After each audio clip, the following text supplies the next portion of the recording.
राधे राधे महाराज जी। महाराज जी, नैतिक दुविधा के समय ईश्वर का मार्गदर्शन प्राप्त करने का सर्वोत्तम तरीका क्या है? कभी पारिवारिक समस्याएं, ऐसी कोई भी समस्याएं आ जाती हैं उस समय। देखो, हमने जो अनुभव किया है कि जब तक नाम जप नहीं करोगे तब तक बुद्धि शुद्ध नहीं होगी, और जब तक बुद्धि शुद्ध नहीं होगी तो निर्णय ठीक नहीं होगा। नाम जप सर्वोपरि है। चैतन्य महाप्रभु ने 3 बातें कही। नाम जप करे, वैष्णव सेवा करे, सब पर दया का भाव रखे, इससे बढ़कर कोई बात नहीं। नाम जीवे दया, नामे रुचि, वैष्णव सेवा, ये 3 बातें जोर की कही और कहा इसके बाद हम और कुछ नहीं जानते। सनातन जी से ये 3 बातें कही कि जीवे दया, सब पर प्रेम का व्यवहार करो, नामे रुचि, खूब रुचि पूर्वक नाम जप करो, और वैष्णव सेवा, संत वैष्णव घर पधारे तो प्रसन्न हो जाओ, नाच पड़ो। आज हमारे सौभाग्य उदय हुए, भगवान के लाडिले हमारे घर आए, उनका चरणामृत उतारो, उनकी आरती उतारो, उनको भोजन पवाओ, उनमें भगवान का भाव करो, अभी बुद्धि शुद्ध हो जाए। अगर हम सोचे कि विचार के द्वारा अपने को सुधार लेंगे तो विचार बुद्धि से होते हैं, और मलिन बुद्धि मलिन विचार देती है, पवित्र बुद्धि पवित्र विचार देती है। तो हमारा जोर एक बार इस बात का होना चाहिए कि हमारी बुद्धि पवित्र हो, और वो पवित्र होगी भगवान की कथा सुनने से, भगवान का नाम जप करने से, भगवान की सेवा करने से, भक्तों का चरित्र सुनने से, भक्तों का संग करने से। इसी से बुद्धि पवित्र होती है। और जब बुद्धि पवित्र हो जाती है तो पति के साथ क्या व्यवहार करना चाहिए, पत्नी के साथ कैसा व्यवहार होना चाहिए, माँ के साथ कैसा व्यवहार, वो जो पारिवारिक हमारे, वो बहुत सुंदर बन जाता है। पवित्र बुद्धि में होता है हमारे माता हैं, हमारे पिता हैं, बोले नहीं उल्टा बोलते हैं तो उनका बच्चों जैसी बुद्धि हो जाती है। जो वृद्ध पुरुष हैं उनकी बालकों जैसी बुद्धि हो जाती है। हमको जैसे छोटे बालक पर गुस्सा नहीं आता, वो हमारी दाढ़ी नोचे, वो हमें कटु बोले, कुछ भी बोले, बालक है। ऐसे वृद्ध को भी क्षमा भाव रखना चाहिए। अपने माता पिता, देखो चाहे जितनी सेवा करो, वो कभी ये नहीं कहेंगे कि ये बहुत सेवा करता है, वो कमी निकालेंगे कि बहू हमारे साथ ऐसा बर्ताव करती है, बेटा ऐसा बर्ताव करता है। तो हमें, अगर हम भजन करते हैं, हमारी बुद्धि पवित्र है, तो हर समय पूज्य भाव बना रहेगा कि यार पिता है, यार माता, उनको जो बोलना है बोलने दो, हमारा जो कर्तव्य हम करें। तो अपने जो दैनिक दिनचर्या के कर्तव्य हैं परिवार के, वो तभी हम ठीक से पालन कर सकते हैं जब भजन हो। नहीं तो जरा सी बात में माता पिता को पीट दिया, जरा सी लोभ के लिए भाई भाई की हत्या कर दी, जरा सी बात के लिए बड़े बड़े उपद्रव हो जाते हैं। सब ठीक है, लेकिन बुद्धि भ्रष्ट है तो उपद्रव करके महान विघ्न पैदा कर देती। तो हमको थोड़ी सी बुद्धि अगर शुद्ध हो जाए तो जीवन जीने का तरीका आ जाए।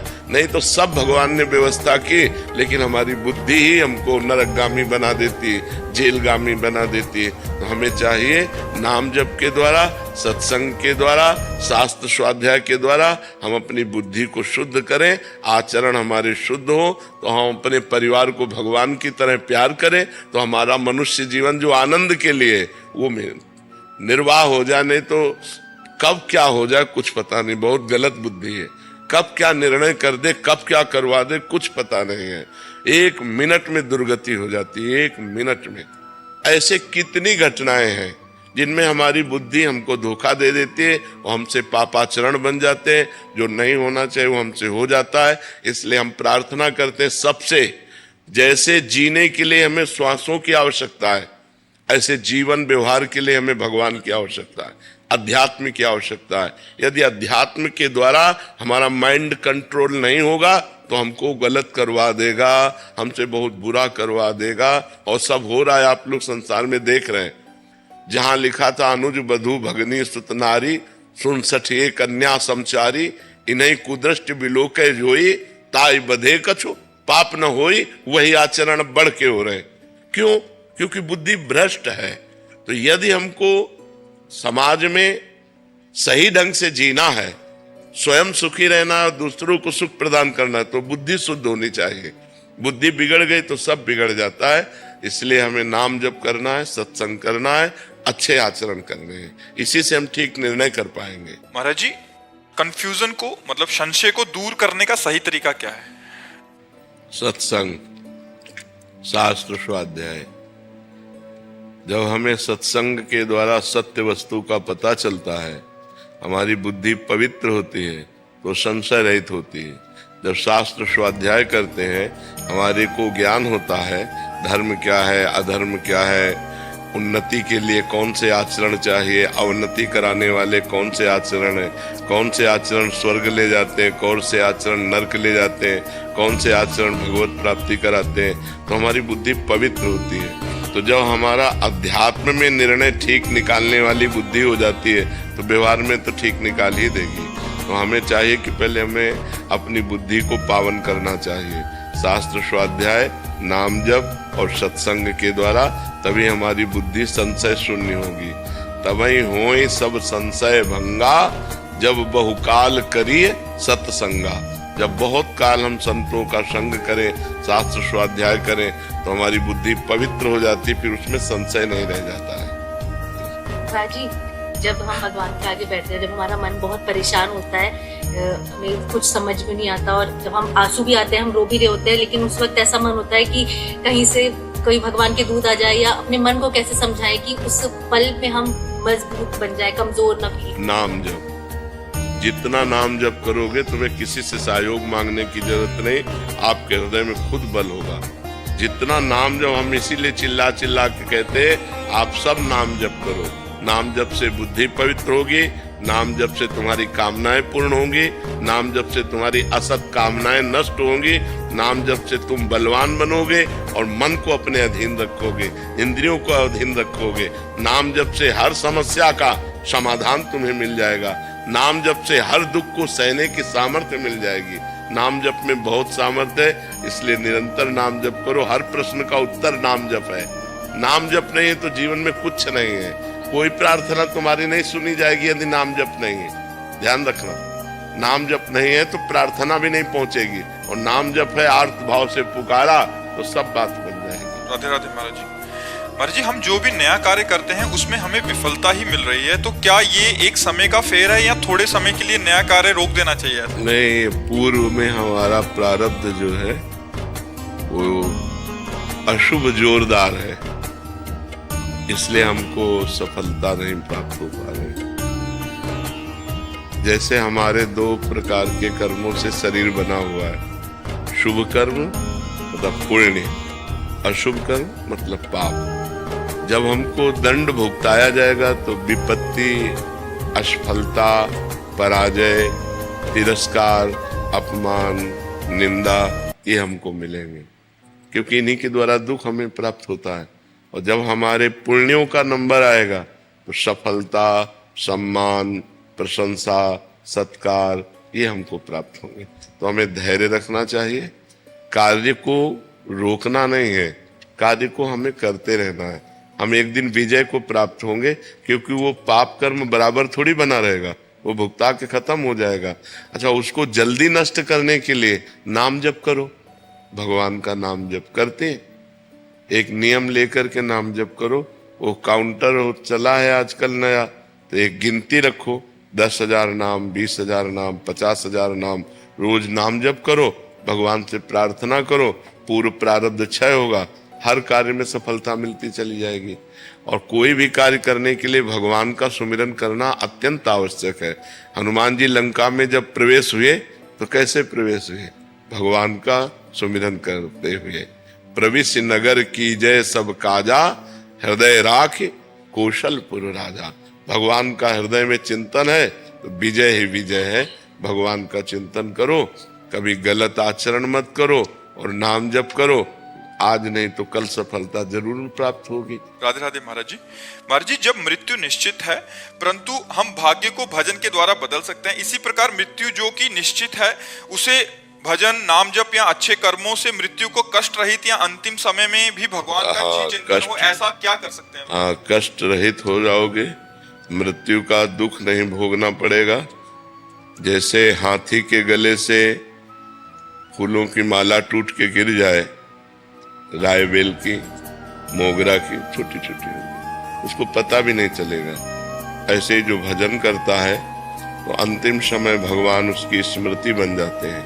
और इतना आनंद होता है कि उसको मृत्यु का कष्ट नहीं मिलता। पर ये उसी को जो जीवन भर भजन करता है, अंतिम समय भगवान का स्मरण आ गया और वो भगवान के पार्षद स्वरूप होकर दिव्य धाम की यात्रा करता है। उसे मरने का भय या मरने का दुख नहीं रहता जो निरंतर भजन करता है। पर निरंतर भजन करना बहुत कठिन है, नहीं? हाँ, बार बार मन को प्रभु में लगाओ और ये ऐसा प्रपंची है कि भाग के प्रपंच में चला जाता है, दुनिया की बातें बुनता रहता है, भजन में नहीं लगता है।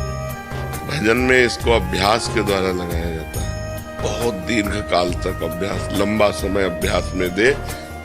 जहां जहां मन जाए वहां से हटा हटा के नाम में लगाओ, जहां जहां मन जाए वहीं भगवान को देखने की चेष्टा करो कि सब में भगवान है। तो धीरे धीरे मन पवित्र होगा और जब पवित्र हो गया फिर रुचि आ जाती है, नाम में रुचि आ गई, बस नाम में रुचि हो गई, सब कुछ हो गया। जहां नाम में रुचि हो गई तो बस फिर सब बात बन जाती है। फिर तो जैसे गरीब आदमी धनी हो जाए, ऐसे नाम रूपी धन जहां आया तो सब विकार नष्ट हो जाते हैं, सब सद्गुण आ जाते हैं, भगवान की झांकी आने लगती है, परमानंद में भगवान से अपनापन हो जाता है। ये तो निहाल हो गया जीव। इसलिए नाम जप का अभ्यास करो, मन लगे न लगे। अंतिम समय यदि हम नाम का स्मरण नहीं कर पाते तो जीवन भर हमने स्मरण किया है, अंतिम समय भगवान हमारा स्मरण बनते हैं। जिस समय हमारा अंतिम समय होता है, हम बेहोश होते हैं, उस समय भगवान स्मरण बनते हैं। जय नाम ते कृष्ण, वो नाम रूप से स्फुरित होने लगते हैं। राधा राधा कृष्ण कृष्ण, बस जीव का परम कल्याण हो जाता है, स्फुरित होने लगते हैं। राधा राधा कृष्ण कृष्ण, बस जीव का परम कल्याण हो जाता है। महाराज जी, जो नाम का ध्यान आपने बताया उसी का अर्थ स्वरूप में स्थित रहना है या फिर स्वरूप कुछ और है महाराज जी? पहले हमको चाहिए कि संसार से मन हटाकर नाम में लगाएं, पहला काम हम कर लें। अब हमारा मन में नाम में लगने लगा तो फिर नाम का प्रभाव अंदर ज्ञान पैदा करता है कि मैं स्थूल शरीर नहीं हूँ, मैं सूक्ष्म शरीर नहीं हूँ, मैं कारण शरीर नहीं हूँ, मैं सच्चिदानंद भगवान का अंश हूँ, श्री कृष्ण अंश, ममैवांश हूँ, मैं कोई प्रकृति जन्य रचना नहीं हूँ। अब वो शुद्ध ज्ञान उसको अपने स्वरूप की तरफ ले जाता है। पर पहले हमारा अनर्थ निवृत्ति हो ना, जो गंदी आदतें हैं, जो पाप प्रवृत्तियां हैं, जो मन की चंचलता, ये पहले निवृत्त हो तो हमें डट कर पहले नाम जप करना चाहिए। जब नाम जप में मन न लगे तो नाम कीर्तन करना चाहिए, नाम कीर्तन में मन न लगे तो भगवत कथा सुननी चाहिए, कोई शास्त्र स्वाध्याय करना चाहिए। भगवान से हटकर हमारा मन जाए तो समझो कि विपत्ति होने वाली है। का हनुमंत विपत्ति प्रभु सोई, जब तो सुमिरन भजन न होई। जहां सुमिरन भजन नहीं हो रहा तो फंसा देगा मन कहीं ना कहीं। बहुत दुष्ट है, मतलब इतना बेईमान, इतना सुंदर भगवान के नाम का सुमिरन छोड़कर संसार के बेमतलब जाल बुनता रहता है, बेमतलब घूमता रहता है। उसको लाख समझाओ तो उसकी आदत है। अब बस उसी को संभाल ले तो जीवन मुक्त हो जाए। बंधन और मोक्ष का कारण मन ही है। विषयों में लगा हुआ मन बंधन का कारण है और भगवान में लगा हुआ मन मोक्ष का कारण है। तो खूब भजन करो, इसी से ज्ञान प्राप्त हो जाएगा। राधे राधे महाराज जी। महाराज जी, आप कह रहे हैं कि राधा रानी की कृपा से 1 वर्ष से आपका सत्संग सुन रहा हूँ। महाराज जी, आप आंखों से देख नहीं पाते तो कह रहे हैं कि मुझे भगवान के दर्शन कैसे होंगे, मुझे तो दिखाई नहीं देता। इन आंखों की जरूरत भी नहीं है, भगवान इन आंखों से दिखाई भी नहीं देते। इन आंखों से केवल माया देखी जा सकती है। 3 गुणों से रचित जो माया है, केवल माया देखी जा सकती है, मायापति को नहीं। मायापति को देखने के लिए दिव्य दृष्टि होती है और वो अंदर में होती है। तो जिस दिन भगवान तुम्हें दर्शन देना चाहेंगे उस दिन अंदर की दृष्टि खोल देंगे, भगवान का साक्षात्कार हो जाएगा। इन बाह्य दृष्टि से तो भगवान को देखा भी नहीं जा सकता है। तो सर्वत्र कोई कण ऐसा नहीं जहाँ भगवान ना हो। हम भला देख पाते हैं क्या? नेत्रवान होते हुए भी अंधे हैं। केवल माया का रचा हुआ शरीर, माया का रचा हुआ संसार देख पाते हैं। तो भगवान को देखने के लिए जो दिव्य नेत्र चाहिए वो कभी अंधे हो ही नहीं सकते, वो अंदर विराजमान है। नाम जप करो, भगवान तुम्हारे भाव में आकर तुम्हें दर्शन दे देंगे। अभी आप जो सोचते हैं वो झांकी अंदर देख पाते हैं कि नहीं? कोई न कोई, भले संसार की हो। हमारे जैसे कोई मन की चीज हो तो वो, हाँ, तो मन की आंखों से तुम देख लेते हो ना। हाँ, मन की चीज आ जाती है। हाँ, जैसे कोई आप कल्पना कर रहे हो, तो आप मान लो कि महाराज जी कैसे हैं, आपने कल्पना की, तो आपके अंदर आई झांकी कि नहीं आई? लेकिन हाँ, इमेजिन हो जाएगा, एक समझ में। ये जैसे हम आपके सामने बैठे हैं, तो आप भावना करो कि सुना है ना कि वो कैसे हैं, तो आप कल्पना कर सकते हो कि वो कैसे हैं, तो आपके मानस पटल पर वो झांकी आ जाएगी जैसी आपने कल्पना की। हाँ, आ जाएगी ना। हाँ, तो इसका मतलब है कि वो नेत्र हैं जिन नेत्रों से हम भगवान देख सकते हैं, क्योंकि जो भी हम भावना करेंगे वैसे ही हमारे अंदर भावना में भगवान जाकी रही, भावना जैसी प्रभु मूर्ति देखी तिन तैसी। इसलिए तुम नाम जप करो, ये तो चिंता मत करो कि बाहरी नेत्र नहीं तो हम भगवान को कैसे देख पाएंगे। अंदर के भगवान तो तुम्हारे अंदर बैठे हुए हैं, जिस दिन कृपा करेंगे अंदर ही मिल जाएंगे, तुम्हें चिंता नहीं करनी, ठीक है। और खूब नाम जप करो, प्रसन्न रहो, ये कभी शोक मत करना कि मेरी आंखें नहीं है। नहीं, जिनकी आंखें बाहरी नहीं होती उनकी आंखें भगवान होते हैं, चिंता मत करो, ठीक है जी। राधे राधे महाराज जी। महाराज जी, जब भी मेरे ऊपर कोई परेशानी आती है, श्री जी मेरे साथ रहती है, मुझे पूरा पक्का भरोसा होता है कि मेरे साथ कुछ गलत नहीं होगा। लेकिन कुछ समय बाद कभी कभी कुछ बात पे भरोसा टूट जाता है महाराज जी, ऐसे में टेंशन होने लग जाती है, मेरे साथ ऐसा क्यों हुआ, क्यों होता है महाराज? राधा नाम जप करो, अधिक से अधिक राधा नाम जप करो, तो हमारी जब बुद्धि पवित्र होगी तो संशय नहीं होगा। थोड़ी बुद्धि मलिन है तो उसी में संशय उत्पन्न हो जाता है, और नहीं तो भरोसा करो। लाडली जी तो परम कृपालु है, परम दयालु हैं, कृपालुता दयालुता की समुद्र है स्वामिनी जी, और आप उनकी सखी हैं। मान लो गोस्वामी परिकर से हैं तो आप उनकी सखी हैं, फिर चिंता क्या करना। और देखो, ये बात हमको दिमाग में रखनी है कि जैसे दिन आया है तो रात्रि आएगी पक्का, ऐसे सुख आया है तो दुख आएगा। ये संसार में हमारा जन्म हुआ है तो यहाँ सुख दुख से संघर्ष झेलना पड़ेगा। भगवान का अवतार हुआ तब सुख दुख झेलना पड़ा, अपने तो मनुष्य है। सोचो, जिनका सुबह राज्याभिषेक होने वाला चक्रवर्ती सम्राट पद पे, सामय के 14 वर्ष का वनवास दे दिया गया, नंगे पैर तपस्वी भेष, किसी नगर में नहीं जाना, जंगल में वास करना। सोचो, जो राजकुमार जहाँ सुंदर कोमल गद्दे बिछे हैं वहां चरण रखते हैं राम जी, वही सिया जी, वही लक्ष्मण जी कंक्रीट कांटों से भरे हुए जंगल में 14 वर्ष व्यतीत करने के लिए। तो ये भगवान ने अवतार लेकर के हमको दिखाया कि जब हम भगवान होकर के बराबर सुखमय जीवन व्यतीत नहीं कर सके तो तुम इंसान होके कैसे व्यतीत कर सकते हो। इस मृत्यु लोक में दुख सुख का संयोग बना ही रहेगा। आज 10 दिन सुख है तो 11वें दिन थोड़ा दुख आ जाएगा, 11वें दिन दुख है तो फिर 10 दिन बाद सुख आ जाएगा। ऐसा क्रम चलता है, इसलिए हमें धैर्य पूर्वक रहना चाहिए। अपने इष्ट पर कभी अविश्वास नहीं करना चाहिए, लाडली जी पर कभी अविश्वास नहीं करना चाहिए कि यार दुख चल रहा है, पता नहीं लाडली जी हम पर प्रेम करती हैं कि नहीं करती हैं, अब नाराज तो नहीं हो गई लाडली जी। लाडली जी कभी नाराज नहीं होती। ने कहूँ न रिस कहूँ, भूली हूँ न होत सखी, रहत प्रसन्न सदा, ये मुख हास्य है। ऐसी सुकुमारी प्यारे लाल जू की प्राण प्यारी, धन्य धन्य धन्य तेज इनके उपास है। तो धन्य है आप, श्री जी की सखी हैं। खूब नाम जप करो और हर परिस्थिति में लाडली जी की जय बोलो, संशय मत करो हृदय।